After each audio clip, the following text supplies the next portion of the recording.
User in your channel started recording. Welcome to the iRacers Lounge. I'm your host, Mike Ellis. iRacers Lounge is a podcast for the iRacer where we talk all things iRacing in a casual setting.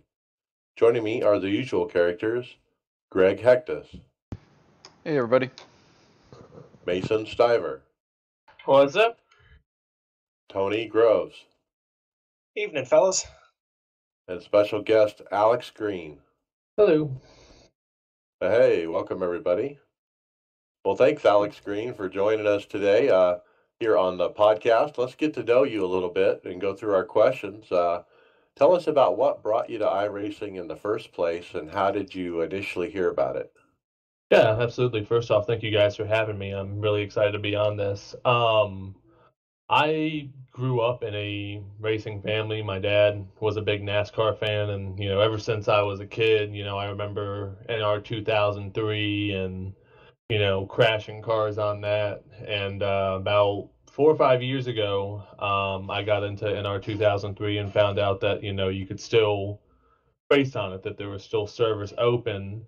And I actually ran my own league with a couple buddies for a short time there, and everybody kept talking about iRacing, iRacing. And when I found out that the same people who from Papyrus had made iRacing, and decided to give it a shot, and that was going on 3 years ago now. All right, well, very good. And so tell us about how often are you racing now? Per week? Is it daily, once a week kind of thing? I try to race as much as I can. My daughter was born 4 months ago, actually today.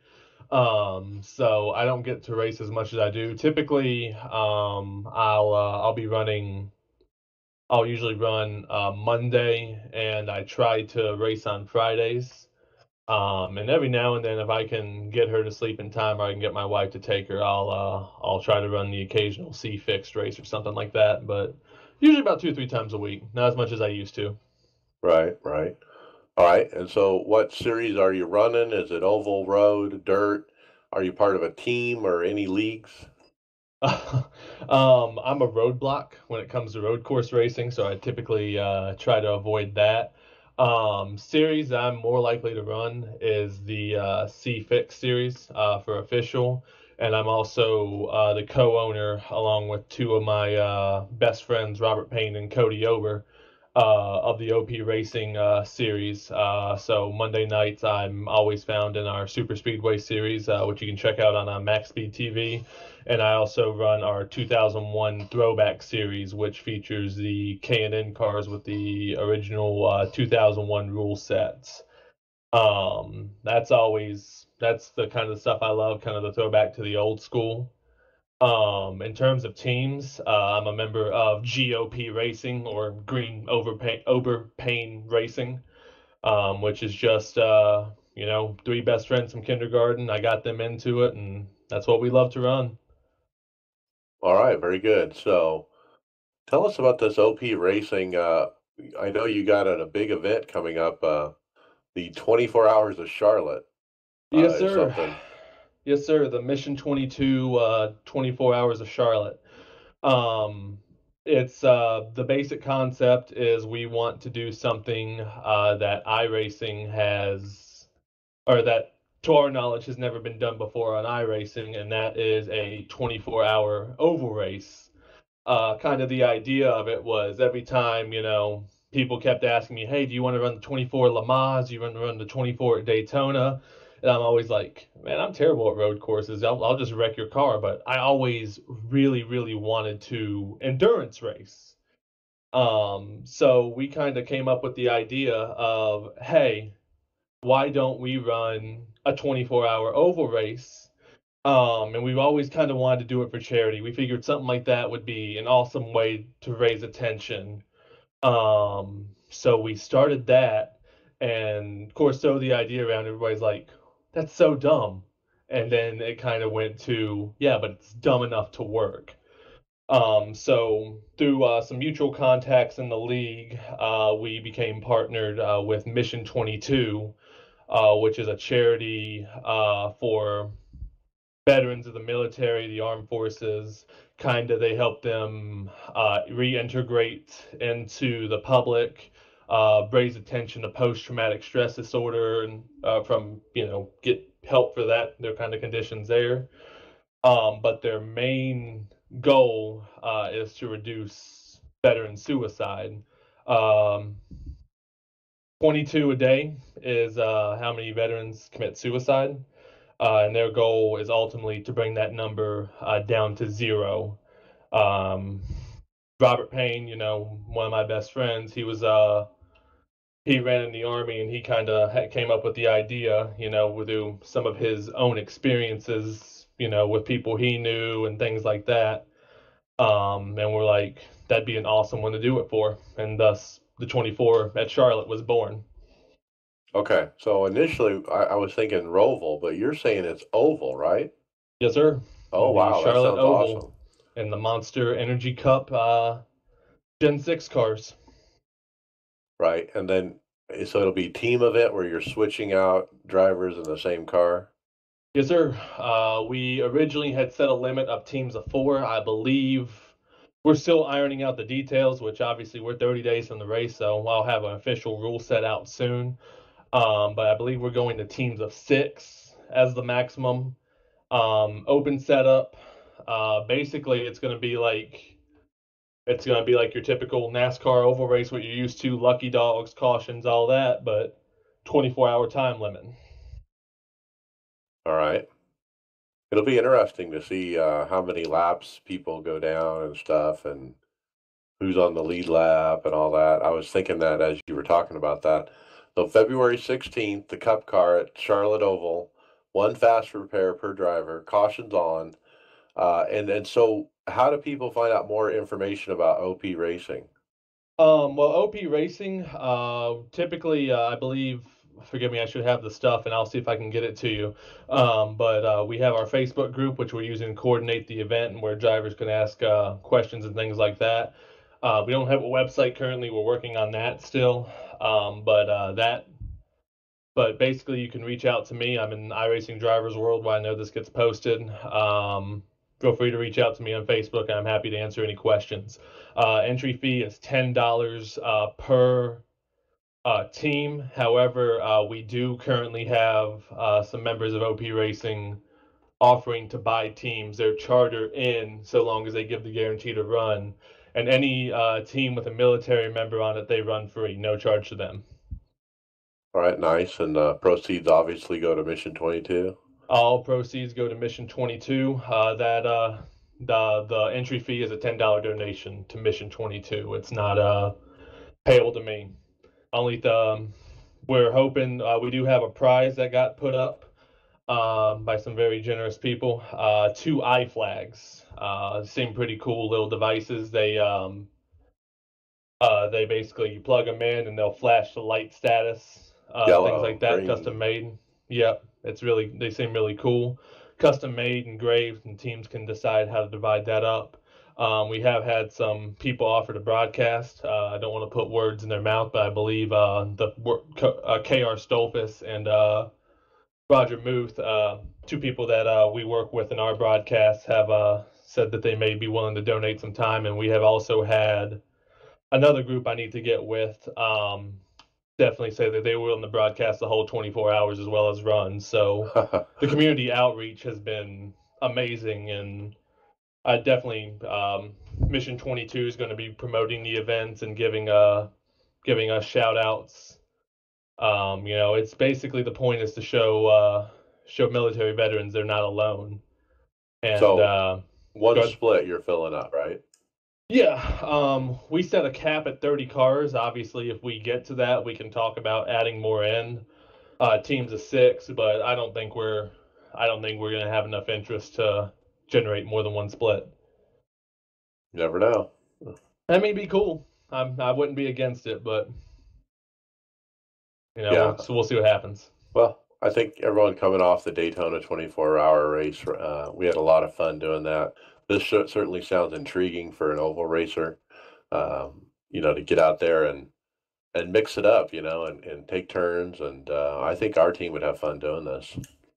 Yeah, I'd absolutely love to have you guys there. It's OP Racing's a great group of guys, and we're all about just community, the sense of community, and letting showing military veterans are not alone, especially in an iRacing community. If we can get new eyes on the sport with it, that'd be awesome. Well, it's tough to organize for a 24-hour race. I mean, because it's not a regular event. Most events are under 2 hours, but this is a whole different animal. Like when we were planning for the Daytona 24, we started literally 6 months ago, building a schedule and a team, a roster, and all this. And yeah, I don't know if we can actually do it, but it certainly does sound fun. So yeah, you can search Facebook for OP Racing to find that. Hey, Yeah. question for Alex. Yes, sir. What time does the race start?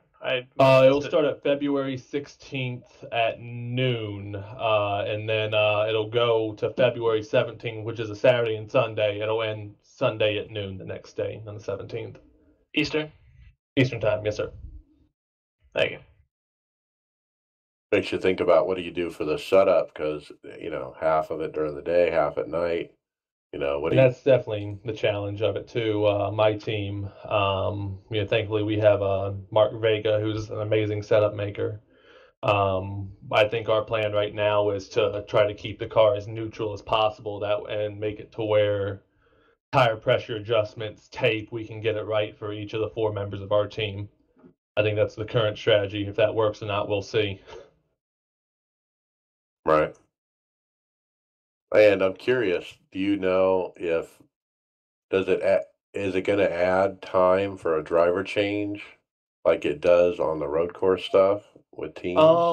We haven't got that far. I think it does, but I don't know. I would try to. I'm sure it probably does, and thankfully that's part of the reason why we had cautions on, because it adds that element of strategy of do you pit under green for green flag conditions, or do somebody take a little bit extra longer stint and wait for that caution to try to get a driver change? Yeah, I think cautions on is appropriate for an oval. So, Oh yeah, most definitely. yeah, sure sounds awesome. All right, very good. Let's keep going. Tell us about your setup at home. What type of wheel and pedals do you have? How many monitors? Third-party Um, software? I keep it pretty basic. My computer was built about 4 or 5 months ago. I got an AMD FX, I believe a 7300 and a 1080 in there, all liquid cooled. Wheel, very basic, just your typical G27 stock pedals. I do run a triple Moduzo. Apps I use, really, I keep that pretty simple too. I just use sim racing apps, which is one of my favorite tools ever. Does everything I need, counts me down, tells me where people are on the track. Um, just really basic. All right. And then final question, what's your most memorable iRacing moment? Oh man, there's been a lot of them, and I've been thankful to be a part of this community for so long, and I absolutely love every minute of it. Um, I have two that are kind of a tie. Both of them you can actually see on if you go back and look at Max Speed TV's archives. One from this current season of Super Speedway, and one from last season. Um, Last season, restarted at Daytona '07 with 2 to go. Had my teammate and my best friend Cody Ober pushing me. Leader went up for a block, and I just stayed in it, and I got him about halfway, forced him back down, and I got my first win in the league. That was really fun, and I went into the chase and did really well there. Second one from this season um, was probably getting my other friend Robert Payne, our his first win on iRacing.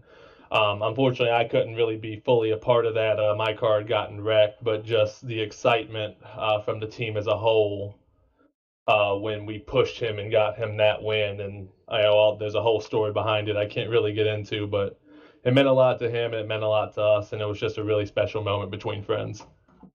Yeah, I've actually been in a moment like that before where you're at Talladega, where we were three of us working together to get one guy a win, and we did it. And it's fun to do that. Oh yeah, there's especially with super speedway racing, it's co-opetition. I believe Daryl Waltrip's called it a couple times. You want to win, but when you can get linked up and help your buddies, it's so much more fun.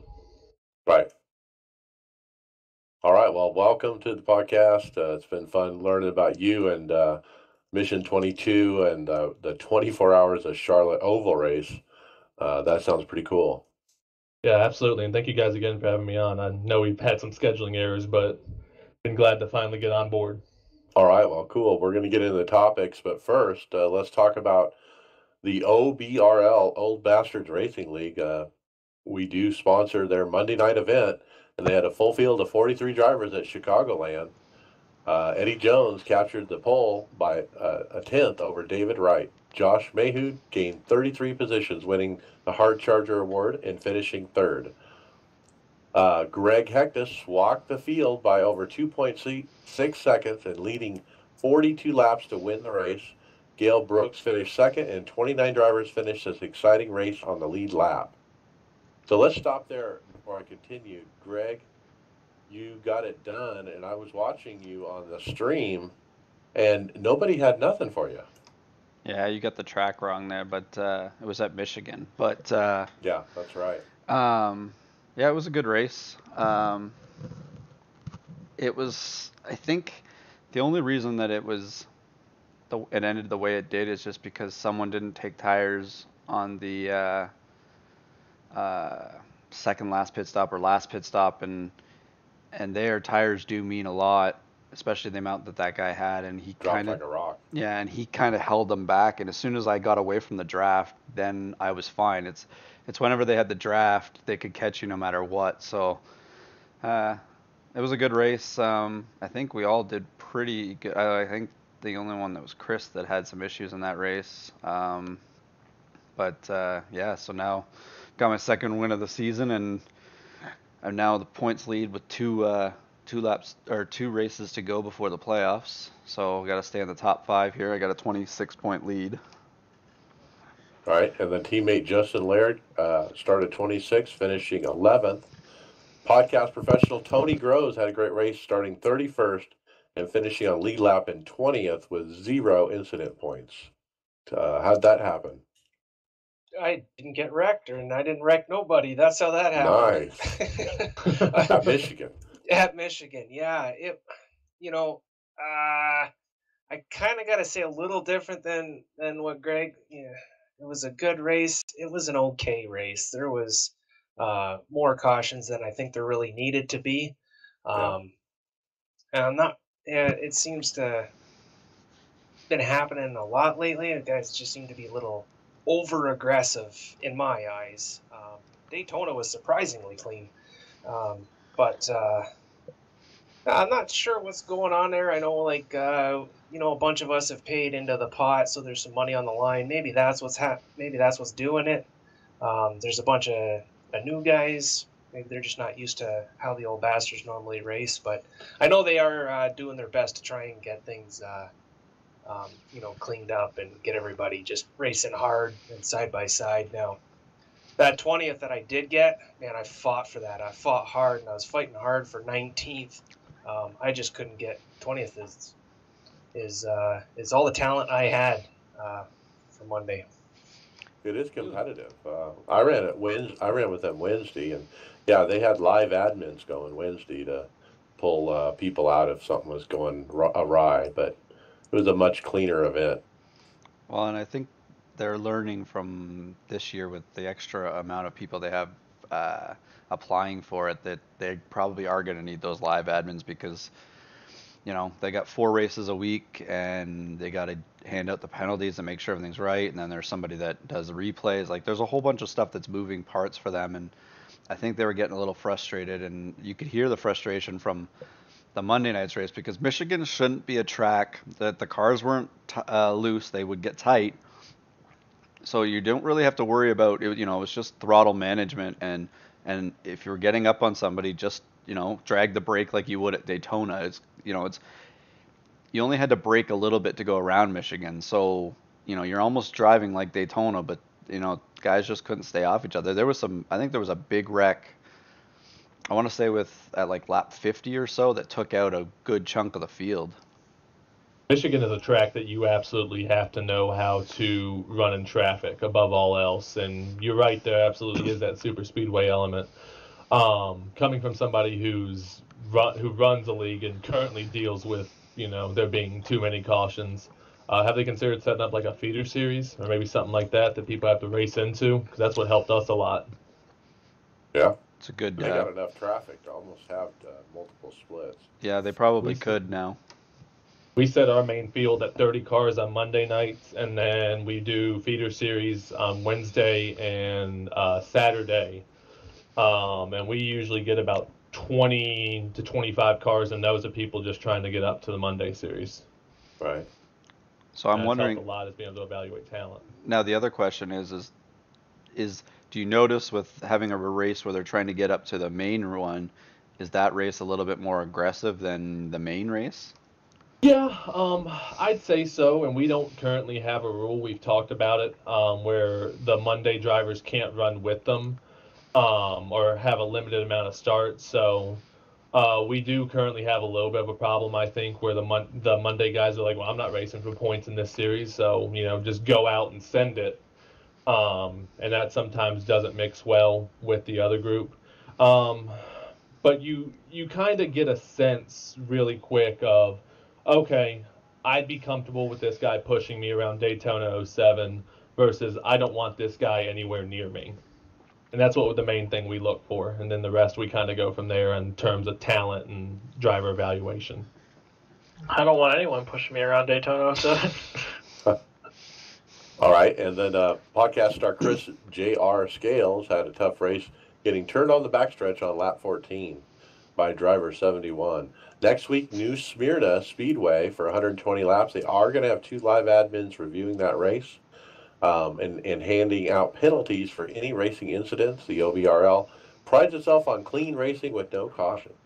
And Wednesday night, I was the caution. I actually made a mistake and hit somebody and then spun out. But other than that, it was fairly clean after the beginning. I don't think I even know what New Smyrna looks like. Right. Well, let's keep moving here. We're going to the topics. Mason, you're up first. All right. The Chili Bowl was this past weekend. We had Christopher Bell, Kyle Larson, and many other NASCAR stars driving in it. But Christopher Bell had the iRacing paint job on his midget there. And we have some pictures on Facebook on the iRacing page of that midget and him sitting in there with the helmet, the iRacing helmet we talked about on, him with the iRacing management, iRacing banners everywhere, some track pictures. What else do we got here? Just a whole bunch of iRacing plastered all over that Chili Bowl. And then we also have the Instagram post of Christopher Bell, 3-time Chili Bowl champion. He did come away with the victory and put iRacing in victory lane. Also up on Twitter from iRacing.com. So lots of iRacing all over the Chili Bowl. Wow. And how much exposure does iRacing get by being associated with this boy, Christopher Bell, and Kyle Larson? I mean, it's just amazing. Well, and Chris Bell's going to have a full ride very soon. Oh yeah. And the only problem with Christopher Bell is he's being held back by Joe Gibbs, and that's what's causing some stop there. But the amount of just even having iRacing associated with this Chili Bowl too, like you got those 2 drivers, but just associated with Chili Bowl in general and being a winner of it, that's right. Recognition and alone that's what too. I mean is that they're at the top of the Chili Bowl. They're the ones in victory lane, getting the TV shots on the iRacing product. I mean, all those other sponsors that are at the Chili Bowl, they're looking at iRacing with envy. Yeah, absolutely. The main thing that helps grow the sport of sim racing is the real racing on top of it. I mean, especially, I remember I was in a race one time with Tony Stewart in it, and I was like, that's the coolest thing. And, he'll go out and publicly say that, it's as good as it gets. Well, Chris is definitely an advocate. He does it weekly, and we've talked about that. Yeah, absolutely. They definitely need they need real drivers as much as they need them for money. So it's a really beneficial partnership, I think. Yeah, I mean, kudos to iRacing for being involved and being the sponsor and writing the check to be there on the car because this is really good exposure. I mean, it doesn't get better than this. This is the kind of crowd that we want on iRacing. The people that watch Chili Ball are the people that we want in iRacing. Definitely. I wonder how much it costs to sponsor one of those cars. I don't know, but I bet you they got their money's worth, I would I bet think. so. All right, let's jump into the 24 Hours of Daytona iRacing version. I'll take this one. A lot of stuff going on. Of course, we ran two cars, the DP car and a GTE car. And we got some pictures that we put up on Facebook, but we didn't do a lot because we were just focused on the race and, and everyone's doing their shifts and that kind of thing. And we're going to talk about our individual shifts a little bit later in the show. But I think we ended up sixth in the DP car, which was a good run. How did you guys finish over there in the GTE? I believe it was a ninth place finish. Ninth. Yeah, Okay, ninth. so 2 top tens. So are we happy with that? What do you think? I mean, let's talk of the overall result. Well, if you're looking at it on our side, and David and I are probably the more experienced road guys, and then having four rookies that never competed in an endurance race like that, a ninth place, we'll take that. That's a great finish. I don't know how Brent, Mason, Tony, and David, Chris. myself, and Chris. I mean, we we were battling hard. We even had we'll have talk about it in a bit about the blinking issue, but that race had a whole bunch of things, and we were talking about it on the messenger for a while that Chris and them were a little worried about trying to do good for the team, and we were just trying to get them to focus to not make any mistakes and things like that. And I think Chris and Tony ended up with the least amount of incident points from most of us on the team. So for that race, so for not having any experience in doing it, and not even having the craft of wanting to be a road racer, they did a hell of a job in that race. Yeah, ninth is very respectable out of 55 cars. Wow. So, six for our car. And I was six when I got in it with about 8 hours to go, and it stayed six till the end. So that six was earned, earlier on in the race. Joe got taken out by a GTE car that went completely off track on one part of the track and went across the grass and just sideswiped Joe and flipped the car over. And when I got in it, it was like it wasn't damaged at all. It was still fast, but apparently it got wrecked twice before I got it. And the other, And hold on, sorry, Mason. The other thing, just before I forget, I want to commend Bobby Jonas for the paint jobs on both cars as well. They looked great out there. Oh yeah. yeah, I was gonna say I think we were in a field of all GTE cars. Yeah. So that's ninth overall. Yeah, it was ninth overall because it was all 55 GTEs. Yeah, we were some 17 laps down. Okay, so my next thing I want to say about my take, I don't know if I did this on purpose or not, but my shift was when it was totally dark to sunrise, and then it was shining bright. So I got to experience driving during that entire transition of the sunrise, and it was amazing, guys. I felt like I wanted to put on my sunglasses, as the sun was coming up, because it was bright, and I was kind of wincing my eyes a little bit, and it felt real. It was definitely a different experience. Yeah, I had Go both ahead. the sunset and the sunrise stints. So I was the lucky one, I guess, on our team. And the sunset, I liked that better because it was easier to drive with. But the sunrise, like you said, you needed some sunglasses because that was hard to hit your marks. And I thought the lights on the car could have stayed on just a little bit longer to help me out with that. But just mainly inside the car, not necessarily outside the car. But it was very, very cool watching the sunrise and all that. They really nailed it. What transition do you call the start of the race when they were blinking? Is that a different type of transition? Yeah, so let's talk about the blinking. So at the beginning of the race, everybody was blinking out. I understand lots of different splits. Maybe not the top split. I heard that one was actually okay. Compared to how it'd been previous years, they better have, done their top servers and all the resources they could for that top split, because there was a lot of people upset last year. Well, and we were ours was blinking for about 30 minutes, I think it was, Mason. Was that what it was? About 30 minutes? And Yeah, at least it that. finally evened out, but it kicked probably 10 or 15 cars, and I don't know if all those people. I never did look at the results to see if some of those people just left and never came back. Um, but I think they started another race an hour later for people. Well, so here's the timing. So Tyler posted an hour after the race started, roughly. Engineers are working to fix the problem as we speak. I would say stay in the race for now. And so not long after that, they figured out what the problem is, and they fixed it.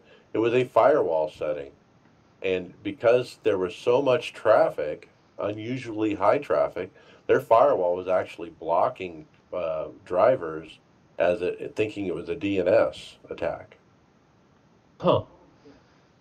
So this is hopefully A learning a experience. learning experience for the next endurance one, which is what, Spa? I want to say Spa. Well, maybe, Bathurst. Oh, it's Bathurst. yeah, the big one will be Le Mans. But yeah, I mean, iRacing blew it again, and I don't want to say it again every time, but it seems like that whenever there's a big event, there seems to be a server problem, and but it didn't take them too long to fix it. Now they did start another race, which is very unusual, about an hour after that, and allowed people that might have been affected to basically restart. I have no idea how many restarted in that other event. I've never heard of iRacing doing that either. In the past, they've just been like, well, sorry. Right. There was also a separate issue with the Finnish in Finland, a ISP over there. They were doing maintenance, and it booted a lot of the Finnish drivers, people from Ooh. that country. That's unfortunate timing. Yeah, that's awful timing. Isn't, what's his name? I remember Hutu? iRacing did Hutu. Yeah, did he get booted? Well, it did drop all the top split Finnish drivers, and there's a bunch of them in top. Oh, yeah. So I bet he probably was involved in that. Right, but so you guys in the Ferrari, you didn't grid because of the blinking, so you saw it happening during warm up, and Yeah, I think I qualified 16th, and I was like, yeah, I'm not gonna risk it because it wasn't even like a quick blink. Like they were long, like it's like a second they were blinking. So the car would be in one location and then it, show up in another one. So you can never really tell where they were. So I just didn't want to go into turn one there and just, write off a 24-hour race within one corner. right. Well, once they got it resolved, then they stopped and everything was okay. I understand, right? Yeah, we didn't have any issues all night. And the other thing is Chris was the only one who had a minor issue on his first stint, but Tony, who usually has nothing but server issues and getting disconnected, had zero problems in the Right. middle of the night. How do you predict? Yeah, Chris had a disconnect of some kind. So we were quite surprised because we always were trying, like we were talking about it before. We had to make sure that somebody was around in case Tony had his problem, because then somebody could jump in. But he perfectly went, and then we were scrambling when Chris's all of a sudden popped up. All right. Um, and some other tidbits here about the race. The top split winners was Coanda Simsport. That's Mitchell DeJong, Matt Pietiela, their guest Sage Karam. We've talked about him a bunch recently. J.K. Rogers was also involved in that car, and so they won the top split, were the overall winner. No surprise there, Mitchell DeJong. Josh Rogers is his name. The other thing is only one team got DQ'd with the 240 incident limit. And so that turned out to be way too high, probably. That's a lot of off tracks. There were 4,684 drivers participated in the race. So how many do we get for Daytona 500? Does anybody remember? It was 7 or 8 splits. Of 40? No, it was more than that. There's more than that. It's usually Yeah. it's It was like usually 15 or something. there's a lot of servers for that one, and I'm sure this year it'll be even bigger. I'm going to do the math on my calculator. Oh, I'm sorry. I'm thinking Homestead. They had 7 or 8 splits So last 15 Homestead times race. 40 is 600. No, they had over 1,000 people signed up, Yeah, I did they think it was not? like, I want to say 1,200 or something. Because the Indy 500 was over 1,000.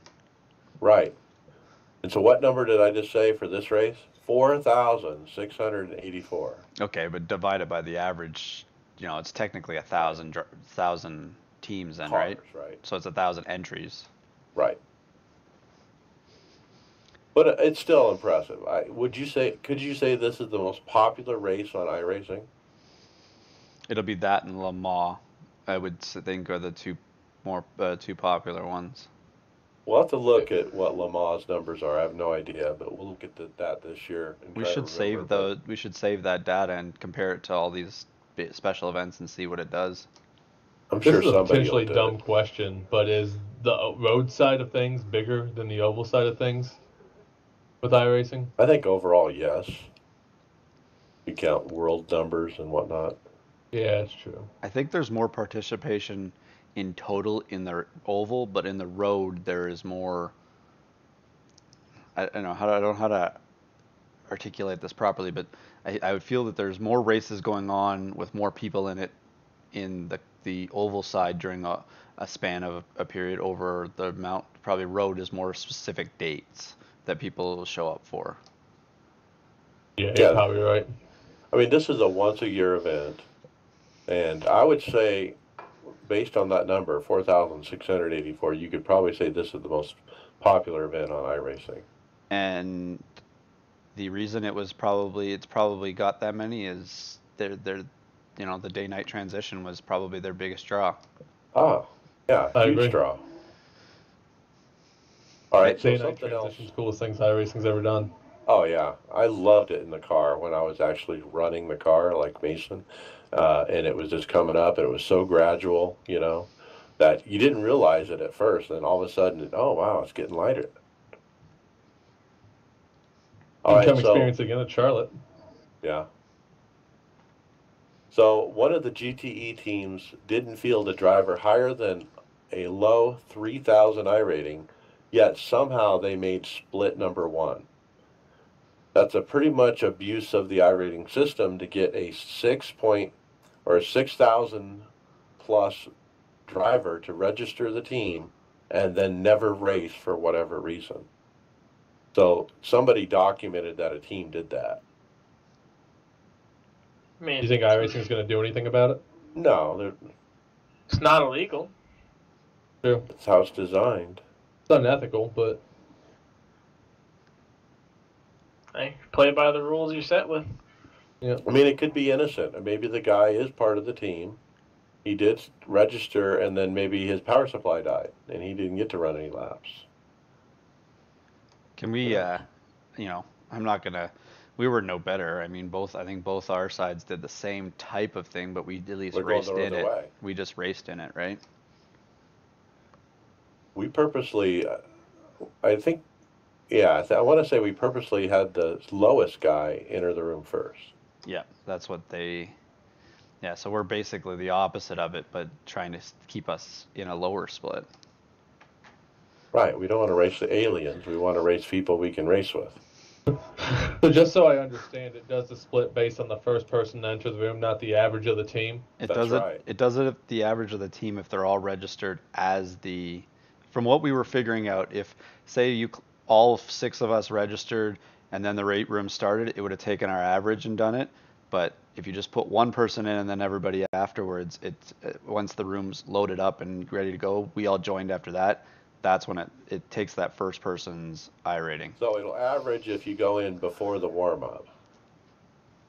Correct. That's we were led to Right. believe. So the trick is that nobody goes in except the one guy until after the race starts. Thanks, Chris J. Scales. I gave him the idea, actually. All right. Let's keep moving. Tony, tell us about Enzo Bonito. Yeah, this is a really good story. They had Race of Champions in Mexico, and them and the McLaren Shadow Project both tweeted out a congratulations to Enzo Benito for beating Formula E and ex-F1 driver Lucas Di Grassi. The car they competed in was a two-seater Buell 05. I don't know the car, but it's actually kind of looked like yeah, never mind. It's not even coming to me anymore. But this made some pretty good headlines. Ray Falla, he threw up some words about the whole deal, and I thought they were really good. He says, for years I've been arguing that the top sim racers are really good drivers and would kick ass given the proper training. Now we are seeing more and more get the chance to prove it. I couldn't be more proud of Enzo Benito. The future is bright, iRacing. Hell yeah. I mean, he got it done. He beat Ryan Hunter Ray in a head-to-head battle. And then the other guy, the Lucas Di Grassi, he beat him on a head-to-head too. Yeah, it's pretty awesome. Whenever I saw that story pop up on Twitter, I was shocked for it to be like in my most popular views or whatever. Yeah, Formula One was tweeting about it, and what they said, Formula One says, the lines between motorsport and F1 esports get blurrier by the day. And this, a little bit more on the car, it was a 285 horsepower car, 4-cylinder. It looks like a small Miata with a spoiler and no windshield. That's the best way I can describe it. It says it was purpose-built for the racetrack. That's a pretty small, like tight, very technical type racetrack. It's almost like a really super fast go-kart. The car kind of looks like. The way that they do that race, it reminds me of what they used to do with I don't know if you guys are familiar with the X Games, what they used to do with the rallycross in there, and where they'd have to there's two different I guess it looks like there's two different courses, and they got to go around both of them, and then it takes the full lap time of each person, and whoever gets to the line first. Yep. Yeah. Looks like a lucky fan gets to sit in the car with the drivers too. I was wondering what that was. It's either that or it's a co-driver that tells them what corners are. I'm not too much familiar with it. It's a pretty small track. I'm sure you'd have it figured out pretty quick. Well, congratulations to Enzo Bonito. That is very impressive to be invited as a sim driver and actually beat these guys. Very impressive. All right, Greg, you got a GTE Endurance Pro qualifying series update.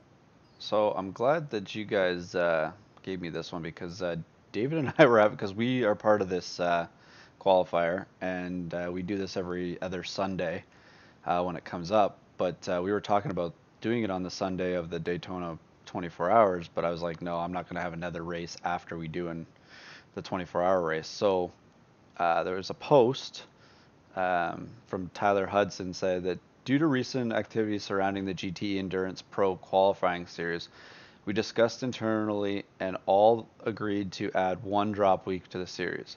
The overall standings will take your best points for 5 weeks out of the 6 of the season.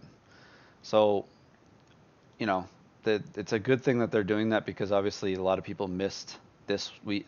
The way that they put the schedule, they missed the race of the week that the 24 hours was on. So, you know, that'll be probably considered the drop week now for a lot of guys. It's our drop week. but there's an argument being said in here that all the drop week does is increase the more aggressive drivers driving from the people that have the opportunity to drop points. Someone also made the argument you have 3 races in a weekend to score points. If you crash out of all 3, maybe you shouldn't be racing in the actual series. Well, So I mean, I think the bigger argument is the timing of the announcement of the drop yeah, and I week. think that's it seems like what they should have done with that series is they should have, knowing that maybe it's just an oversight by them looking at the actual 24 hours, but knowing the 24 hours was coming up, maybe they should have staggered that with the weekends differently when they started the series, so that it Right. wasn't, dropping on a That's what weekend of that. happened. They didn't realize that 24 hours is the same day as this, same time as this thing. Yeah, so I have that tamper monkey, I think is what we called it, or whatever thing that shows participation up for the series homepage for that series. And the first race, it was averaging about 160 cars in the race. Then second race was again 160-ish. But that one after Daytona was cut in half. Oh. Which is not a surprise. Yeah, Fraser Williamson says on the forums, too late. Teams already called off an attempt at the GTE Pro in favor of the Daytona 24-hour, and now you're telling us there's a drop week. That's rather annoying. So they have teams that, are road teams, and they're looking at the schedule and they're like, okay, what are we going to run? Oh, if we run this Road to Pro, Endurance Pro thing, we can't run the 24-hour because there's no drop weeks. And so they decide, okay, the 24-hour is more important to us, so we're not going to run the Pro. And now 3-4 weeks in, then they realize, oh, there's a drop week. I don't want to be too critical here, but it just seems to me that I don't know if it's a growing pain that iRacing's going through, but there seems to be a lot of backtracking after the fact. I think there's some series that are growing faster than they can come up with rules and things to, to satisfy the people. I mean, you're not going to satisfy everybody, but there just seems some stuff that's being missed right now because there's so many series being added and thrown together quickly at last minute that they've just had some oversights that have, that they're trying to have to. Body problem. Yeah, and and I feel bad for Tyler because he's the one that's, facing the brunt and having to answer a lot of the, feedback from people and take their criticism on it. And I mean, that's what his job is. So, but, there's some growing pains that they're going through right now. And I think, we as a community need to be patient with it, but there's also some things that they just got to, maybe there just needs to be either have some more people look into it or, reach out to the community a little bit more and listen to what they're saying. Well, and they're saying if you can change this rule to add a drop week in the middle of the season, why can't you change the rule to not allow people to switch cars in mid-season? Well, and that's a huge thing because switching cars mid-season or any track, you get the better car for the right track situations, right? Because there is a difference in those GTE cars. Right. Yeah. Torque curves and stuff like that. All right, let's keep moving. Mason, sim racing apps update. Yeah, so a lot of us use sim racing apps for our telemetry, fuel mileage, and whatnot. So they put out an update for server version 1.8. If you go to sim racing apps on the Facebooks, there's links in there to download it. Some of the changes, the highlights. iRacing changed some of the telemetry names, and they added the content from the December 2018 build, which would be the Roval, Tsukuba Circuit, Chili Bowl, the Dallara F3, and the Formula Renault 3.5. Now they have telemetry for those. They updated the Electron to 4.0.0, and it could solve some of the problems that it has been causing. I'm not sure what that means because I'm not a computer genius, but I'm sure it's important. And it's now displaying the sim time. This is important for the day of the race in all widgets that were displaying the current time before. So you will get accurate sim time for that. And there are also some new widgets like an HYS bar and in-car adjustments. Now, The HYS bar is the hybrid stuff, right? I'm just trying to remember the acronym for. I think it's the hybrid now that you can actually see when you're in the for the when it's diminishing the energy. Yes, I do believe that is correct. So that's a really good one to have now for that for those cars that have it. Yeah, it says for battery charge percentage and deployment. That's really crucial to have now for that. This would have been good to have some of this stuff for the 24 hours, especially the time and stuff like that. And also, it fixed issues with the track map at the Circuit of the Americas. The finish line was in the wrong place at Grand Prix West, and pit row was not mapped correctly at Grand Prix East, so they fixed those. Yeah, it's a great app, man. I'm using it whenever I'm racing. Great eye candy stuff. I'm amazed more people don't know about sim racing apps. I literally can't race without it. If anything, just to count me down to my pit stall. Yeah, that's when I first started using it, was just for that. But since then, I've been going through it and adding new stuff and trying everything. Well, like I don't know if you were on there, Mason, when Brent or David was trying to get me to add an standings thing on my stream while I wasn't in the car, and he's like, "Just go down and do it." And I quickly went into the sim app and dragged a standings thing into my stream and had it up while I wasn't in the car. You know, it's real easy to do. I was watching that conversation and laughing, but I appreciated the standing. All right, nice.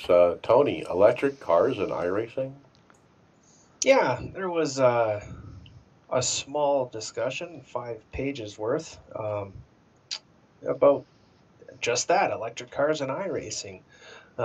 This fella, I'm gonna butcher, maybe Juan Luis Alfaro, just posted up questions saying, hey, sooner or later, we're gonna start seeing, the electric car is gonna get more and more popular with racing, and it's they're gonna bring it into iRacing, and how is that gonna work, and is it gonna be popular and all that stuff. And somebody put up a pretty funny little answer saying, all cars in iRacing are powered electrically already, and well, hands down to that guy. He pointed out the obvious. But staff member Eric Hudik, he posted up. He says, it's the future. Get used to it. Not a big game changer for them, as they say all their engines are modeled as motors already. I know it's an up and down kind of conversation. Some guys hate it, some guys love it. The torque and acceleration are like instantaneous, so the power delivery is would be awesome. But does this thing kind of excite you guys or not? You get that though, right? How he wrote that all our engines are modeled as motors already. That's electric is a motor, not an engine. Yeah, all they have to do is change the torque curve or whatever, right? The thing is I think this is becoming an issue, or not an issue, a topic now because of Formula E has caught on huge in Europe. Like Formula E is big over there. The only thing I can see is when electric cars would, like in iRacing, would become more relevant would be when they stop racing on the street circuits that are temporary circuits, when they start taking them to a Silverstone or an Indy or things like that, where they're not on a really hard thing to, like we've already seen how long it's taken them to do Detroit, as a temporary circuit. Well, it is a temporary circuit. And then was it Long Beach? That one's never really fully released ever, right? So Never finished, yeah. yeah, so I think the day that they start racing in a more, a set racetrack, I think that could become a possibility for iRacing, but I don't think, because you don't want to race these e-cars if they're not on the tracks that that they race on, right? Yeah, they're mostly street races, I believe, and I mean, if they built a Formula E car, I think it'd be fun. I would probably buy it and try it because it'd be interesting to see how the engine works, as far as acceleration and torque and I think uh, Forza 7, I think it's Forza 7, has, oh, and I think Project Cars as well. I think they have e-cars in it, and it's a totally different way of driving because you don't have the sound. You have the tires squeal, but you don't have the sound. So, when you go to one of these events, you go to like a Formula E event, are you required to put your phone on silent so, if you happen to get a phone call, you don't distract the drivers? It's not an airplane, it's a car. it sure makes a hum.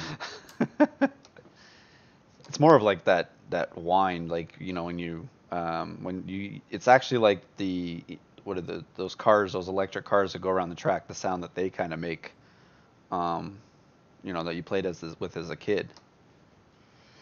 Well, it's obviously a future revenue stream for iRacing to be able to do the Formula E series and put that in iRacing. I mean, we don't have it. If they added it, that would drive revenue, and I could see them doing it in the future. When they run out of other stuff to scan and put out. They really need to figure out how to do street circuits. Like there's some street circuits that they need to add to the iRacing already. They just need to figure out how to get more of them in here. All right, let's keep moving. Mason, Clint Boyer, and Zach Leonardi. Yeah, so if you don't remember, Zach Leonhardi is our World of Outlaws late model champion for iRacing, and he is actually a real life late model driver as well. But there's a YouTube video up on iRacing's YouTube page of Clint Boyer meeting Zach Leonhardi at the Charlotte, at the dirt track at Charlotte, and they talk a little bit before they get in the car together. Clint Boyer has a two-seater with two steering wheels, and so that Zach kind of turn the steering wheel and do the same kind of motions that Clint was doing, and then Clint lets him take a spin in his late model around Charlotte. So Clint Boyer is lauding iRacing a lot and saying how realistic not only the dirt is, but also the road and oval sides. And just listening to him talk is fun in general. So it was a very, very well done video. Pretty cool to see that's part of his prize for winning those races was to be able to have this test with Clint, on the dirt. If anybody you want to go hang out with in NASCAR for a day, it's probably Clint Boyer is one of the ones on the top of the list because the way his personality is, especially in the dirt side for him too. Oh yeah, definitely. And I guess it's no surprise that Zach is a real late model driver too, and he's obviously bringing real racing experience into this. I just can't get over the fact that where I was, 9 years, 10 years ago when I started seeing, people just racing, and then you get these guys now get to go and do these opportunities, have opportunities of a lifetime to get in cars that they would never have gotten a chance to probably, or any exposure to if they, didn't race on here. Right. Pretty cool package for winning that championship. All right, let's keep moving. Greg, season 2 schedule input. Okay, so this will be a quick one we go through here, but Tyler Hudson was asking for help again on figuring out what season 2 schedule should be, and he spammed the forums. This is just 3 of the maybe 30 posts that he put up. Yeah, so everything that they are, every series that they've got, they want your input in to see what the schedule should be for season 2. I don't know how many weeks are we away from that. Not that long, are we? No. But geez, if we're not already that long from season 2, that means a build's coming soon too. It says by February 20th is when he needs it. Okay, so we got like a month to go here on this, but this is how you guys can get the races in an order, the races that you want over a 12-week period. If you put your input on it, this is how you guys can race the tracks you want to race for 12 weeks here. If you're really into those, if you're into those series all the time, you might as well put down your opinions on it. So here's how you do it. You go in the forums and you get on the car forum of the car that you're wanting to run. And in there, you will work with the people in those forums to come up with a common ground for season 2 track schedule. And then as a group, one of you will email it to Tyler Hudson, and that's it. Now, Tyler does the oval, but on the road side, it's another guy. It's Alex Horn. Alexander Horn. Right. Yeah, alex.horn@iRacing.com. But he doesn't want an email from everybody. He wants the community to work together in the forums to get a consensus and send them one schedule. And they even give you a nice Excel template to type the schedule into to submit. And Tyler's is tyler.hudson@racing.com as well. All right, let's keep moving. The NASCAR iRacing Series Pro Series concluded. Wraps up this week. The top 20 in points have now become peak drivers. And this is a big story. We got new peak drivers. They all have a pro license now. Last time I looked at this, they were not pros. Now they are. Congratulations to Blake Reynolds, who won the championship. Okay? So that's something just to win that. But I'm going to read off the names of the people that have moved on and see if you guys recognize any of these names you probably have run with in the past. Blake Reynolds, Cody Bias, Ashton Crowder, Nathan Lyon, Garrett Lowe. That's your top 5. I'm going down in order. Corey Vincent, Jarl Tien, Michael Garalio, Kane Cook, Benjamin Nelson, Eric J. Smith, Chris Overland, Dylan Duvall, Malik Ray, Brandon Hayes Catelli, Adam Benefiel, Logan Kress, Jake Nichols, Casey Tucker, and 20th Timmy Hill, the NASCAR Cup driver Timmy Hill. Got 20th. Yeah, squeaked in by 1 point, it looked like. Yep. Over 2 And, drivers. Yeah, and so with Homestead for the final event, apparently, yeah, he snuck in. Dylan C. Jones missed out just by a little bit, finished 21st. Pretty tough pill to swallow there, I bet. Congrats to our friend John Hammer, friend of the podcast. He is involved with Gen X working on setups for Logan Kress. And Logan Kress did finish 17th. And he's now going to be in peak. So congrats to Hammer. He's back in peak. He was in peak several years ago with a different team and driver, and now he's back. And he's going to be supporting Logan Kress as they go into peak. So congrats to John. Ray Alfalo, his team had a big showing as well. Even though Ray is already a peak driver, he has several people on his team that made it into peak. Including 3 of them, Chris Overland, Brandon Catelli, and Jake Nichols.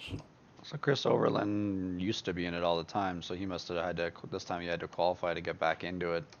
Yeah. Yeah, I'm not sure exactly how that works. And there's a Twitter status about Chris Overland gets a sim seat as a gift from Ray Alfala. Huh. That's interesting. And, well, he's got to have something to race in. Apparently he doesn't have a nice seat. So they got him a sim seat rig for the peak iRacing series. So Apparently he was doing fine enough without it. yeah. Now remember, the draft is coming up at the end of the month for these guys. It's going to be very interesting to see how that plays out. All right, the next part of this is it's kind of in a related story. We got some Twitter posts from G2 Esports, and they're one of the teams that's going to be involved in that draft. And they said, we're excited to be part of the official NASCAR series. We're ready to meet everybody on the track.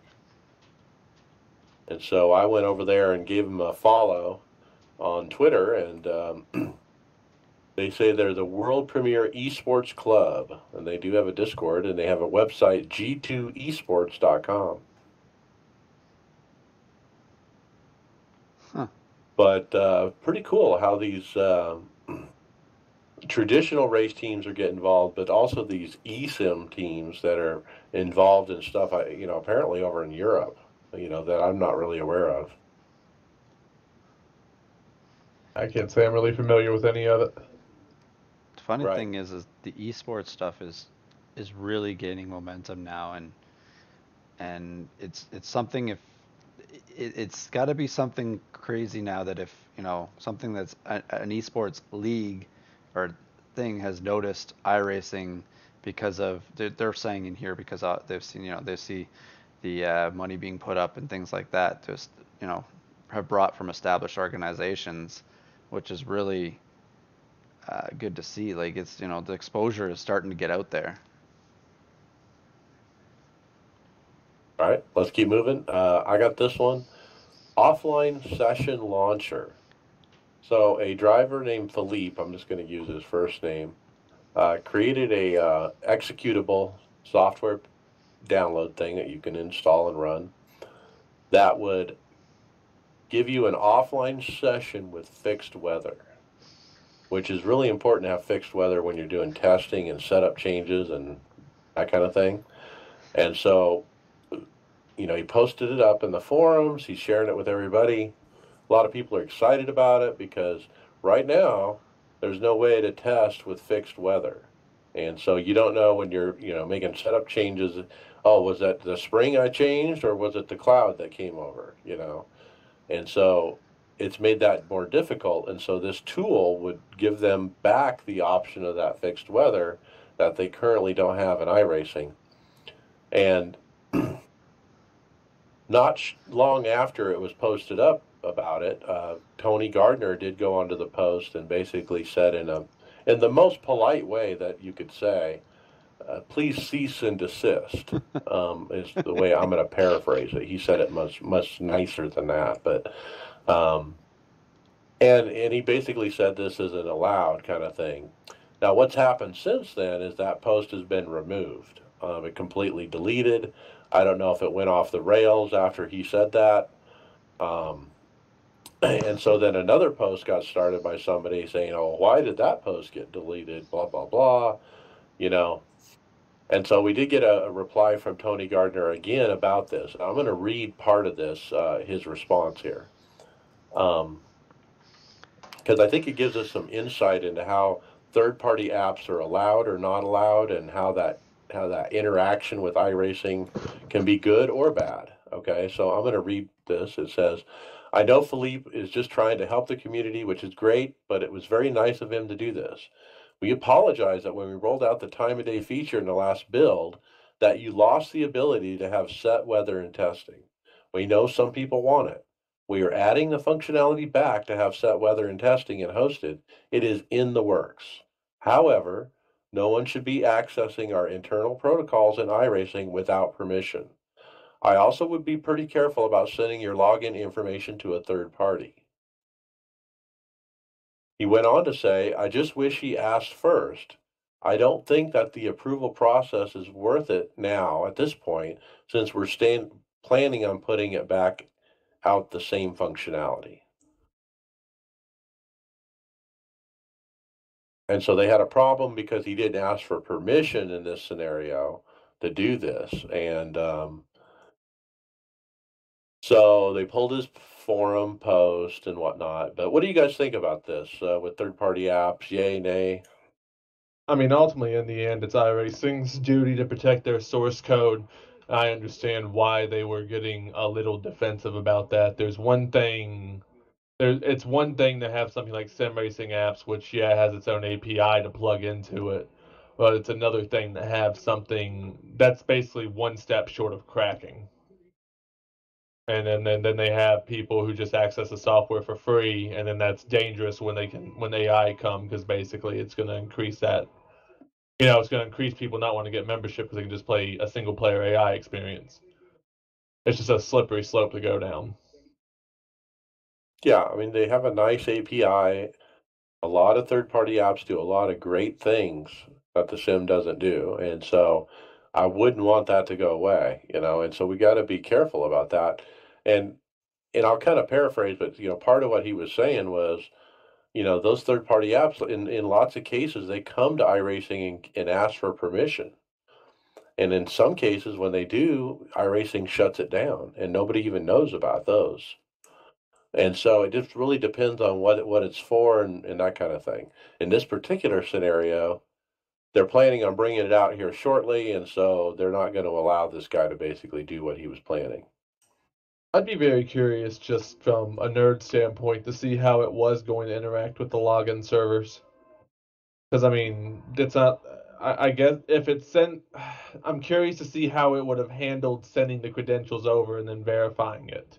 Yeah, the Or if that would programmer have been an did. exploit. Yeah, there was a reply from him that said that the credentials were always just kept locally.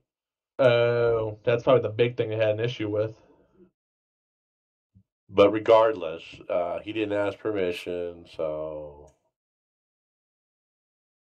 yeah, if you're going to do that, yeah, and you should talk to iRacing about what you're doing, and because apparently what he's doing is just simple web calls, HTML stuff that's available. The iRacing that the stuff is there to do it. iRacing just hasn't taken the time to make it, where you can actually click it and do it. Maybe they should hire Right. him. Right. If you I've should send actually his worked resume. I've worked with iRacing a lot, and they always have been very straightforward to work with. I mean, they especially with the Mission 22 race coming up, I actually have a call from them. I've been going back and forth. We're trying to set a time for me to call and explain the race, and they may be promoting that. They're very willing to work with them if you're willing to work with them. Right. Let's keep moving. Mason, hostesses with the mostesses. Yeah, we Brent McCoy and I hopped in a race here that was hosted by NASCAR drivers Harrison Burton, Ashton Crowder, Blake Cook, Matt Tiff, Christian Eckes, and there was one more that I can't remember the name of. Regardless, we got our picture tweeted up on Harrison Burton's Twitter of the iRacers Lounge truck leading the pack. And it was a blast. They were doing some drafting practice at Daytona at night, and it was just a practice session, but we had some pit parties where we were running together, and it was fun seeing how they handled the trucks in sim. And then we also have the current NASCAR champion, Joey Logano, and spotter TJ Majors up there doing the iRacing as well. They were running a hosted race, I believe, with the Team Marble iRacing. And it looks like TJ Majors finished, where was it in here? Yeah, Jeff Marble is a listener, and I picked this up off his Facebook feed. He put up a video of he was running with Joey Logano and TJ Majors. Didn't TJ Majors get a start? Like, didn't Dale find him back in NR 2003 from sim racing? Yep, that's how he got hooked up with Dale Jr. Yep. Looks like our teammate Tyler Conroy might have been in that race. All right. Well, it's pretty cool to see the current champ, Joey Logano, on iRacing in the off season. That is cool. I mean, that is so cool. All right. I'm curious if he talked to fans or anything like that from the race, if he had his mic on. Yeah, amen to that. I didn't take time to watch the video, but there is a video at Team Marble iRacing on Facebook. It's called Cup Race at Michigan, so go check it out. Our buddy Jeff Marble over there. By the way, he has one of the best he has an interesting pit crew uniforms. They're American flags. Oh, yeah. Yeah, the Blake Cook and Harrison Burton and all them did talk to the fans, so that was awesome. That's cool. All right, Tony, we got a poll. Is it time to upgrade? Yeah. Jeremy Dorian put up a poll. He was asking for some help. He's looking to upgrade in a year. He currently has a 1080 Ti, and he was just wondering if it would be worth his while to upgrade to a 2070 card. And No. well, that overwhelmingly that's what the poll says. There was actually quite a bit of hits on this one. Almost 100 people piped in, and 95% of them said stick with your 1080 Ti. The 1080 Ti to me is still the best card in the market. The 2080, the 2070, all those, I know for a fact they're still having some major driver Heating. issues. Heating, driver, they blue screen very frequently. I mean, I have a 1080, not even the Ti, and I don't plan on upgrading for the next 3 or 4 years. Right. Yep. Pretty easy poll. 95%. Yeah. Wow. Yeah. The 1080 Ti is what I bought. And I'm happy with it. I don't think it's an upgrade to go to a 2070 or even the 2070 Ti. It's not worth it. iRacing doesn't even take use of the features Ray implemented in tracing, I think they 2070. call Yeah, it. yeah, it doesn't.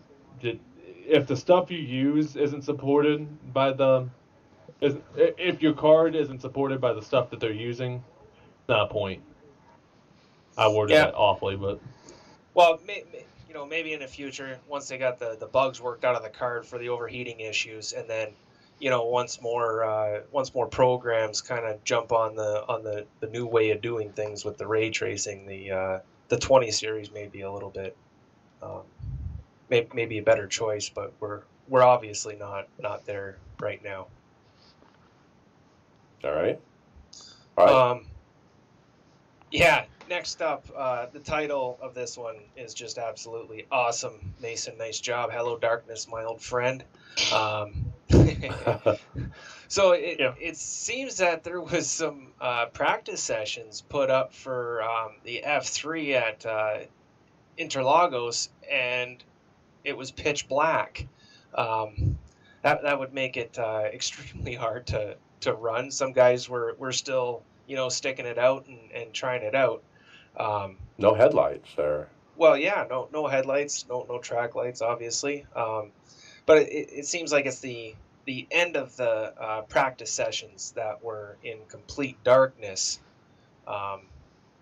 Alexander Horn got back to everybody in the post to say that during the race isn't long enough to hit the dark for darkness to come, so that won't be an issue. But if you're in at the near the end of the practice sessions, you're kind of effed. There's not much they can do about that.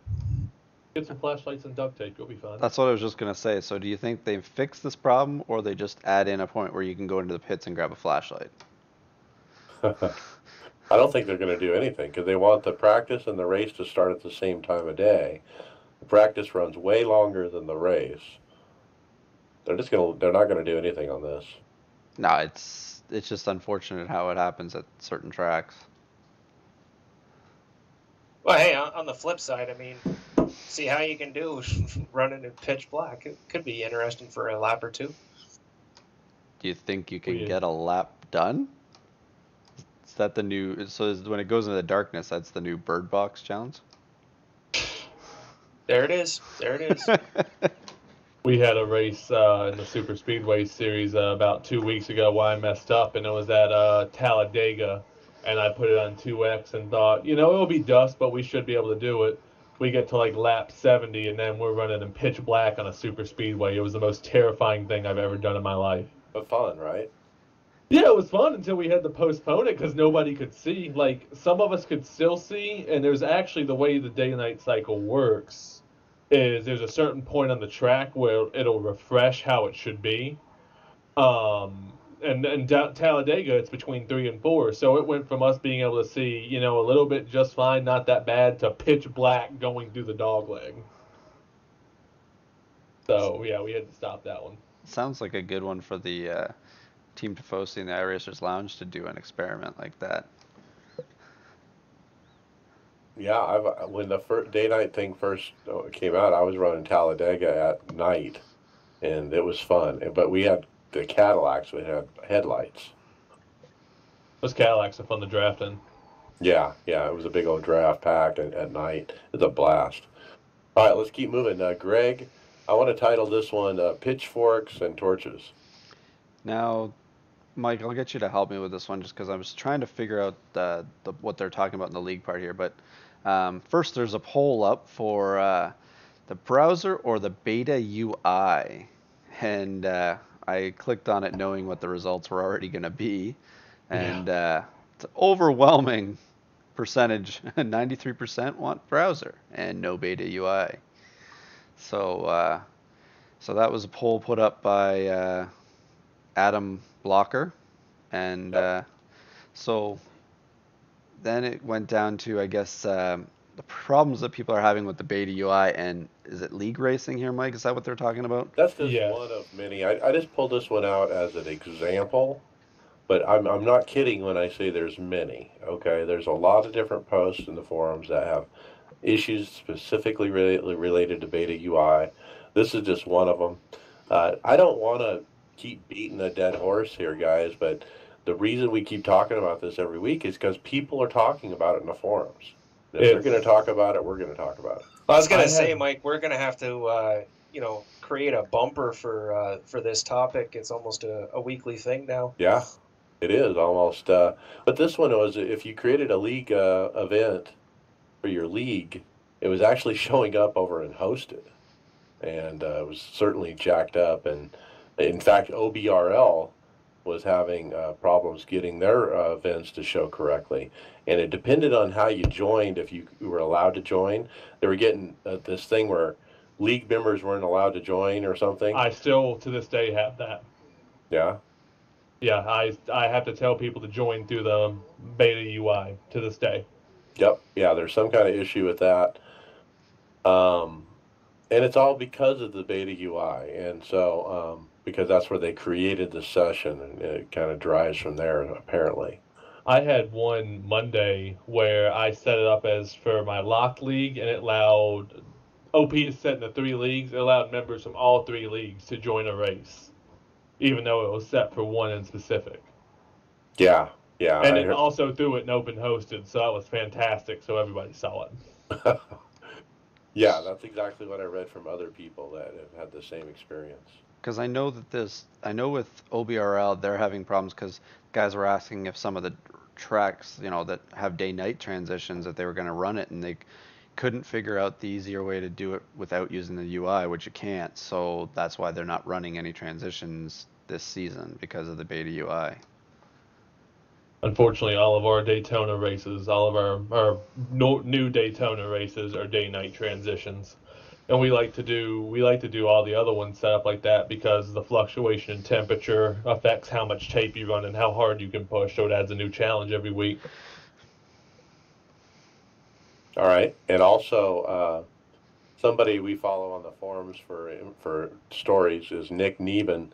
He actually put up a YouTube video, a 14-minute YouTube video describing the differences between doing it in the beta UI versus doing it in the browser. And he actually goes through this and does several things like, okay, I'm going to join an official race. And he shows how it's done in the beta UI, and then he shows how it's done on the website.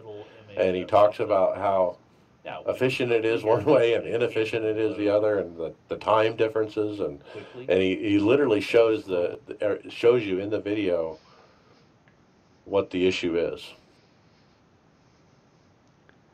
And so you can check out his video, search, I don't know what his YouTube page is. Let me look. Kneebon5, Kneebon 5. So yeah, go check him out if you want to see that. Greg, VR issues is next. So this is going, kind of almost ties with the beta UI every time as well. And they're talking about, who was it here? So Alex Horn was answering to, whose question was it? I'm just trying to find the original post here. Well, the post was about something completely different, but then Alex said, oh, by the way, we are aware of VR issues. We're going to work on it.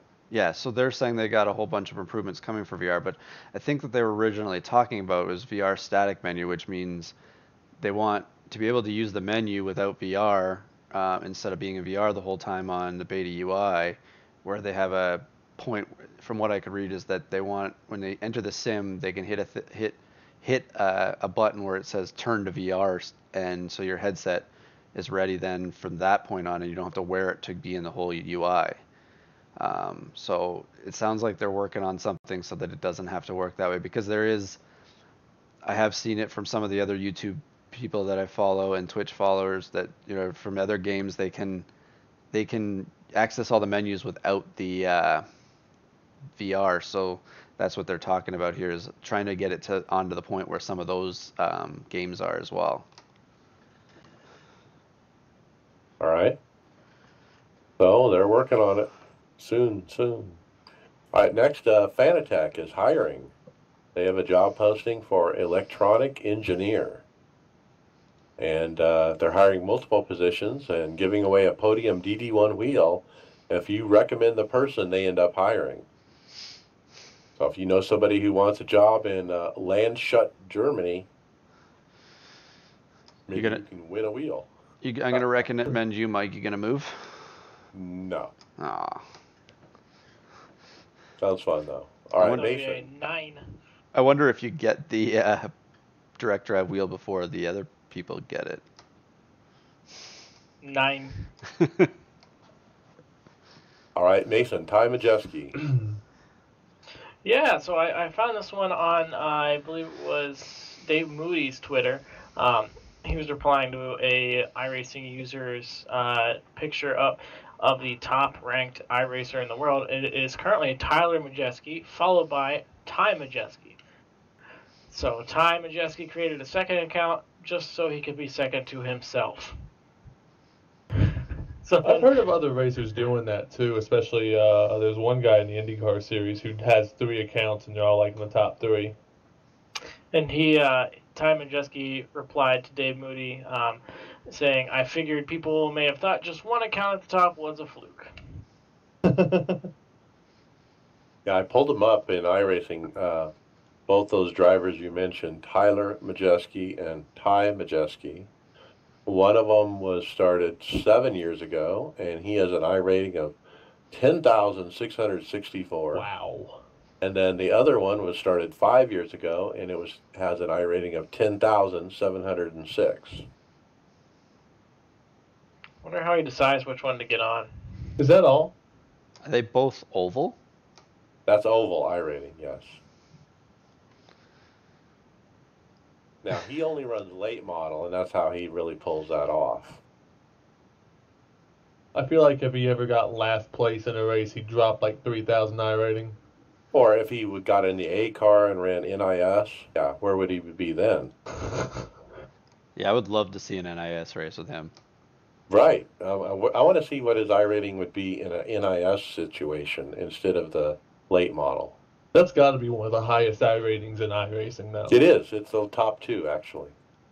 That's right. All right, Ty, time to get on here. We'll race with you. It's too bad he doesn't have a NASCAR ride this season, man. I could probably beat him. Let's go to hardware software. Tony, Formula CSX Rim from Cube Control. Yeah, I forgot I was starting this.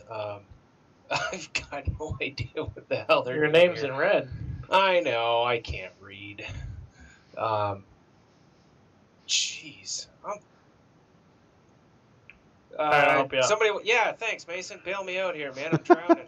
So this is Cube Controls is the company. They made a Formula CSX new wheel here. It's to rival the Fanatec wheel.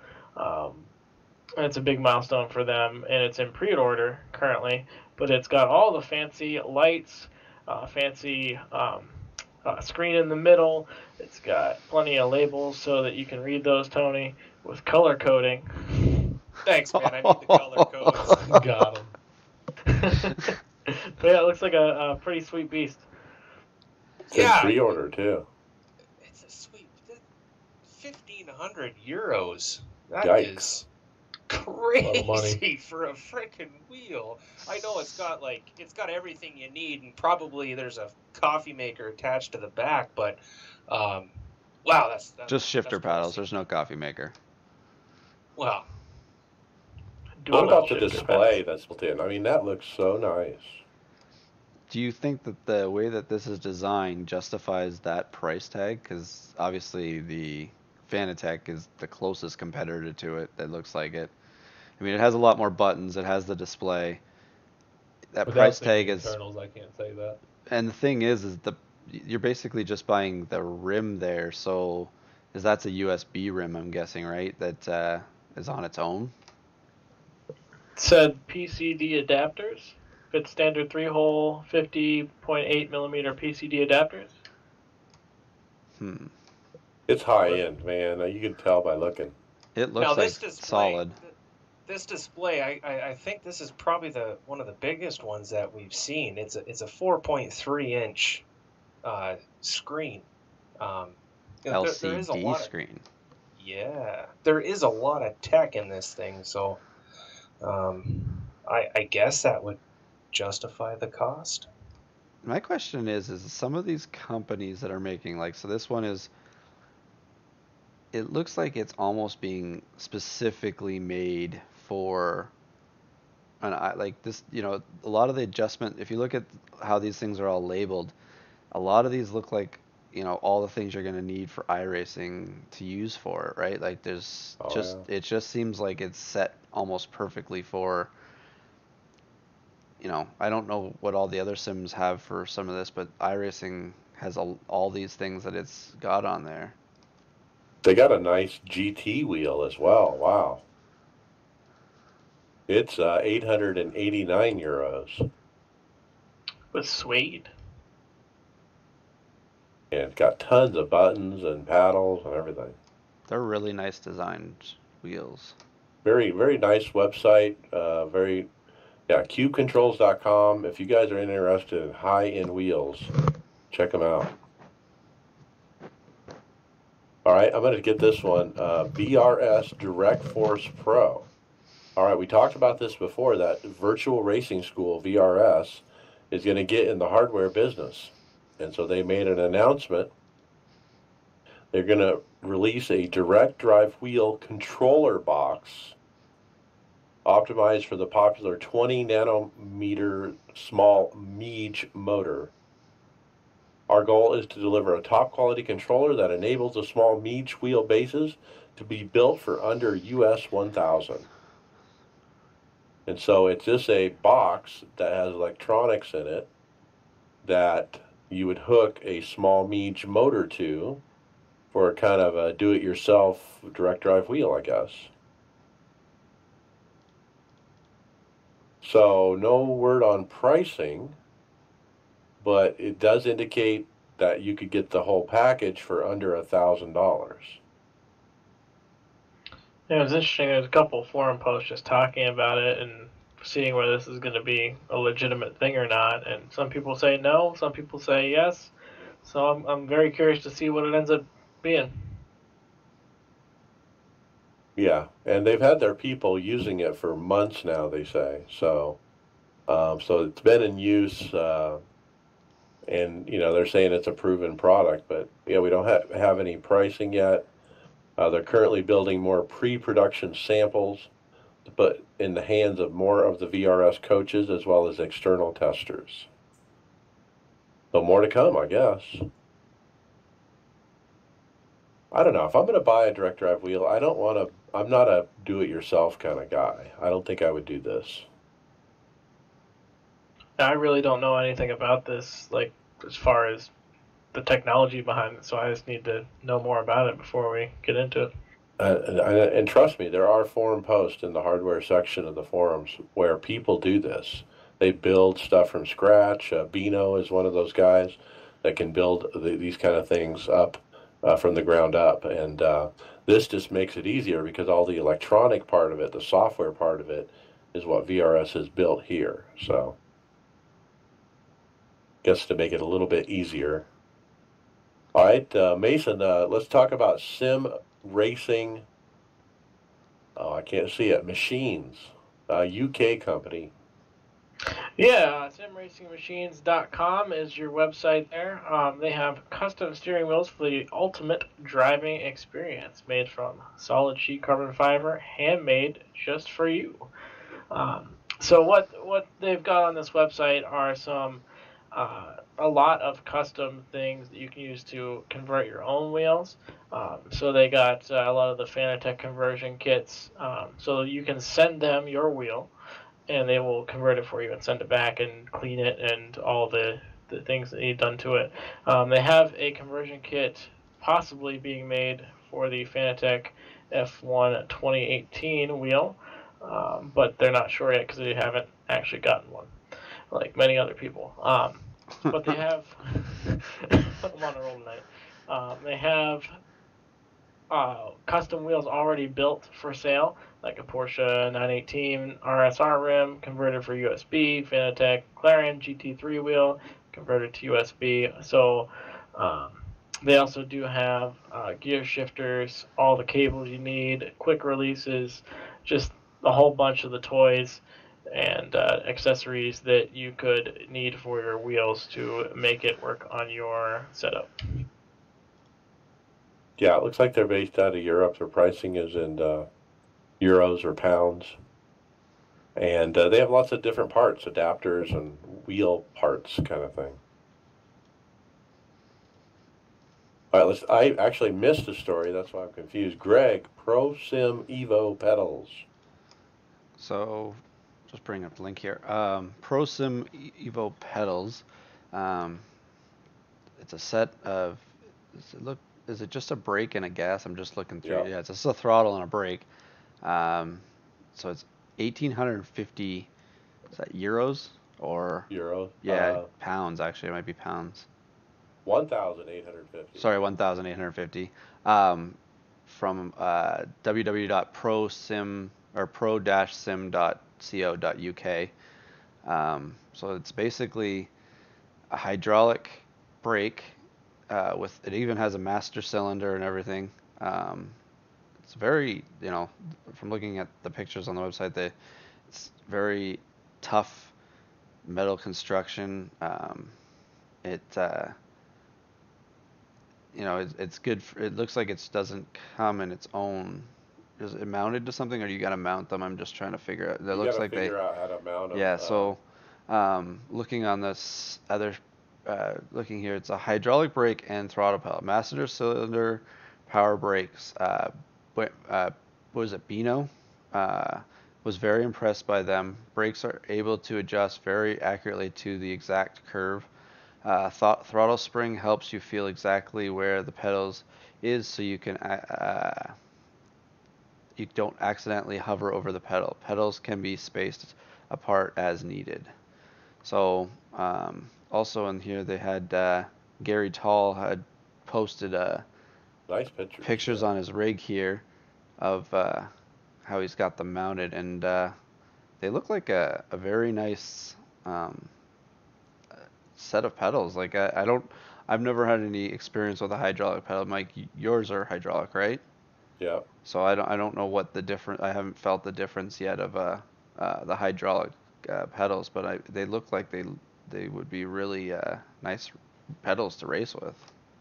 Yeah, these are probably the most expensive that I've heard of, and we've talked about them in the past. I just wanted to bring them up again, and because you can never learn too much about these, but these are definitely considered one of the best hydraulic pedals out there, and you can tell by the price, 1,850 pounds. They are in fairly high demand. There is a nice thread here where a lot of people are, putting up pictures and talking about it, and lots of good things. You don't hear anything bad, that's for sure. But yeah, if you're looking for brakes, you definitely need to be looking at that website too. All right, let's see what's next. Tony, handbrake mod. Yeah, figure you guys can all take a step into the duct tape office here. Talk about something where you don't need to take out a mortgage on your home to upgrade your rig. This fella here, I was scouring the one of the Facebook groups, and I come across this picture, and Robert Carey invented this little handbrake mod using an old Logitech joystick, and yeah, it's not a whole lot to look at, but I'm sure it works just fine and just great. I just love the ingenuity of this stuff. It looks like it's an old. He's repurposed like an old broom handle or some sort and stuck it on top. Ripped the joystick part off the Logitech base and replaced it with this broom handle or handle of some sort.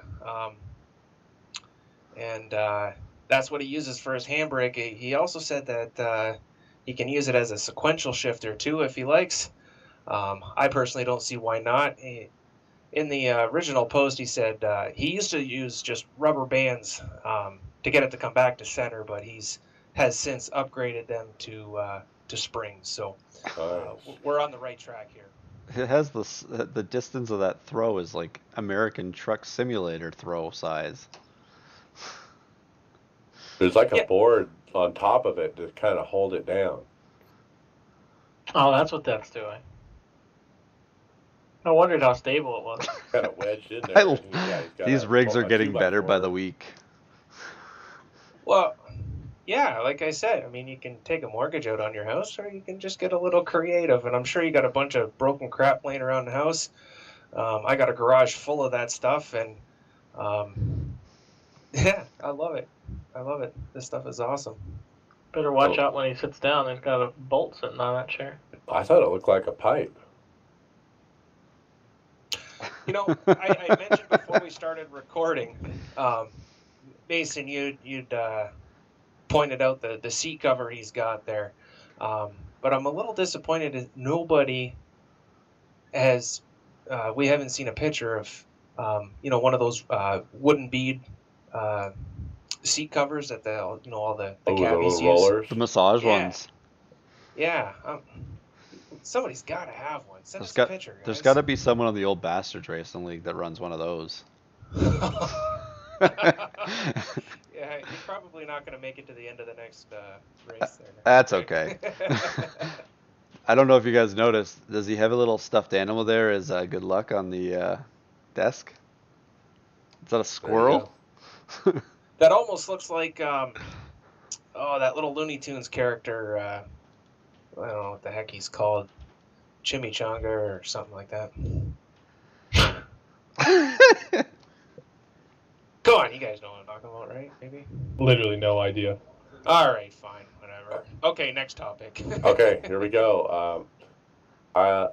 Joe Owen, a teammate, he had given me a video because I was having some challenge with streaming on how to optimize the NVIDIA control panel. And I went through this video about 9 minutes long, and I did exactly what the video says to click on in the NVIDIA control panel, and I changed a few settings. I have no idea what I changed. I don't know what any of that stuff is. But I did it, and wow, it made a huge difference. My frames doubled, and so then I went back into my graphical settings in the sim, and I turned everything back up to high. I had turned off a few things because of frame rate issues. And now I'm running everything on high, and I'm getting really good frame rates. And it's all because of this video. In fact, the last setting, it had me change the colors of my monitors a little bit. They're like more vibrant than they were before, and it's a noticeable difference. And I definitely highly recommend this. I'm going to tell you the YouTube user is called Pangino, P-A-N-J-N-O. Go to his page. He has that how to optimize NVIDIA control panel. Now, if Joe hadn't told me to do that and I hadn't made the changes, I wouldn't have a clue, I have a brand new build that I just built a few months ago with a 1080 Ti with NVIDIA drivers, but no one ever told me to go and change this setting and that setting and this and that. And boy, it made a big difference. And I think Adam did the same things as well, and I think he said he liked it. Greg, I think you were going to do it too. Yeah, I haven't had a chance to do it yet. David was going to do it as well. I did it. I cranked the vibrancy that you were talking about up way too high first time, and it was like smack in the face when you look at the screen. You did you leave it where it was, or did you end up going higher? I went to what he said he ran his at, which was like 83, and it starts at 50. Right. And that was way too high, so I'm going to try at 60 tonight. Right. navigate over to the automatic Yeah, driver huge update difference. tab Check here, that go to out. the NVIDIA Experience tab, and I there think you that's go. something that we all Downloading the forget sleep panel, about I'll go is ahead you and got to tap get on all it those for you, settings and right. And this will be when later you're to in the driver control content panel, for you. the Once you guys have NVIDIA got that control enabled, panel, go to it's not change real status. clear So what go you back need to to the start click bar, on you to should make now it be able to right. right click on your And desktop, this first video working definitely tray, and walks you open through the it. NVIDIA control panel. Once the NVIDIA control panel has opened up, it should look very All right, similar let's to keep this. moving. We're going to Starting off on talk the left-hand about side, our specific stints in the Rolex 24 Hours of Daytona, just a little bit to give everyone a chance to talk about, what their run was like. So I'll start, and I was in the DP car. I had 8X. I was actually the lowest of the team. I don't know how that's possible. I did a double, and then later I did another. I spun 3 times, but I never hit anything. My times were in the 141s and the 142s. Again, it was really nice to see that sunrise and see the darkness to light. All right, Mason, why don't you talk about yours? Okay, so my first stint, like I said, was going from the daytime to the nighttime, and it was a very cool experience. I really did enjoy that, watching the sunset and all the lights come on, and especially the high beams on the cars. That was a pretty cool thing. I got 6X. There was plenty of dodging of wrecks and cars that were slower from their own wrecks, but we made it through that clean. Then my second stint, like I said, was in the morning. It was about midnight to 2:40 a.m. Eastern time for me, but that was coming from nighttime to daytime, and it was very bright. Um, Unfortunately, I was trying to pass the leader, get a lap back, and in the bus stop, and he stayed on my outside longer than I anticipated, and I jacked the brakes and wrecked into the tire barriers, got stuck there, had to tow. Minute Oh, 53, that's optional the one I got the damage. video of, right? Oh, yeah, you got a video, because I streamed that sucker. So I think overall I had maybe 15, 20x. All right. Greg, tell us about your run a little bit. Well, let's. I guess we can put them all together here. Between Tony's not here and Chris.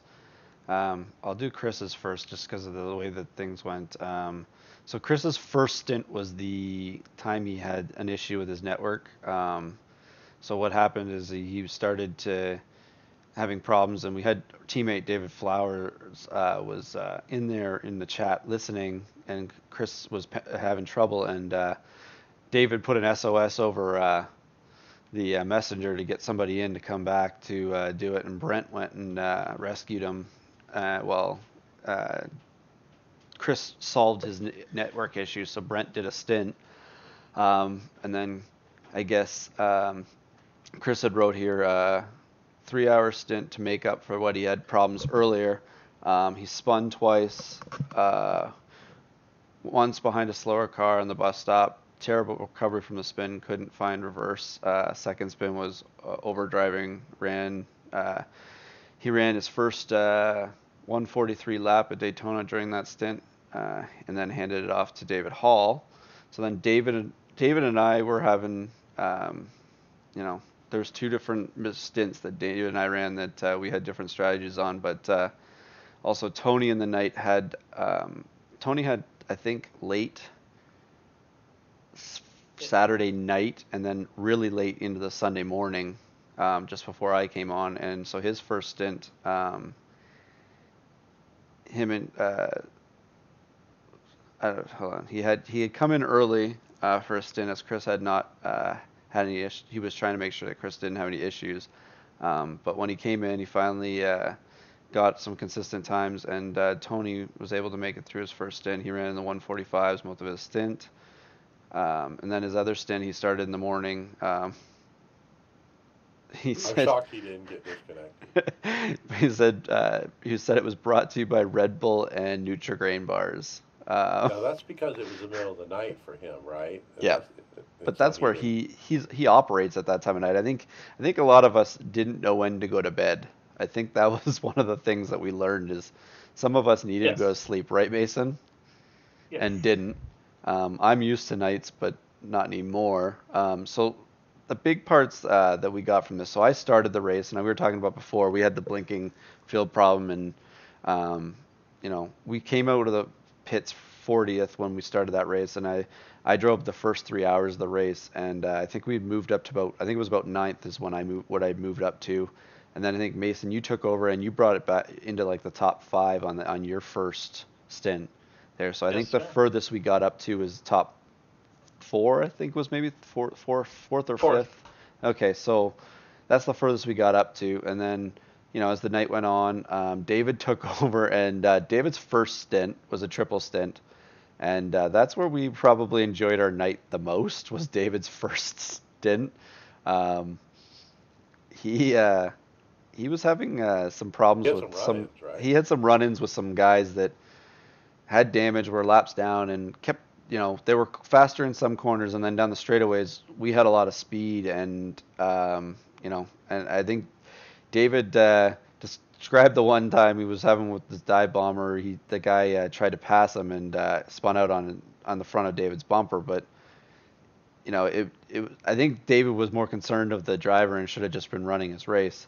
But then Tony gave way to me in the middle of the night. I think it was about 4:30 in the morning on my second stint, and at that point, I hadn't been up to speed for a while on what had been going on. So we were running 10th. We were 2.5 laps behind ninth when I took over. So I don't know what driver they had in, but he wasn't, or if they had any damage, because I never saw them on the track. But I had made, by the time I had finished my stint through there, I had brought us back within the same lap as they were before our driver change by not taking tires on my pit stops and just running really consistent laps. So then David took over, and that's when David turned it on, and for his to the end the race, he ran the rest of the race without tires as well, and he ended up running down the ninth place guy, um, and we got ninth out of it. So you know it was a good run by everybody. Like I said, I'm pretty proud to have finished ninth with, you know, 4 guys that have not even stepped foot consistently in the, you know, road racing and even an endurance race. So I'm just grateful that everybody on our team showed up and was ready to race that race too, right? Like everybody worked as a team, Yeah. and we all had looked like we all had pretty much a good time out there. Yeah, I think So overall. it looked like it was. I definitely hope that the guys are willing to all do it on the next time we want to do it. Like I don't know if they want to do Le Mans or any of the other ones in between, but I think we should make the team do a couple. You know, try and have 2 cars every time we get one of these endurance races that we want to race in. Yeah. Yeah, Craig Sykes did wonderful in the DP car. He led some laps. Phil Linden led some laps. Joe got wrecked. Phil wrecked. And if we didn't have those wrecks, we probably would have had a shot at it. Because they definitely were leading laps for a while before that stuff happened. But, you know, it happens, and you got to deal with it. And I'm okay with 6, so.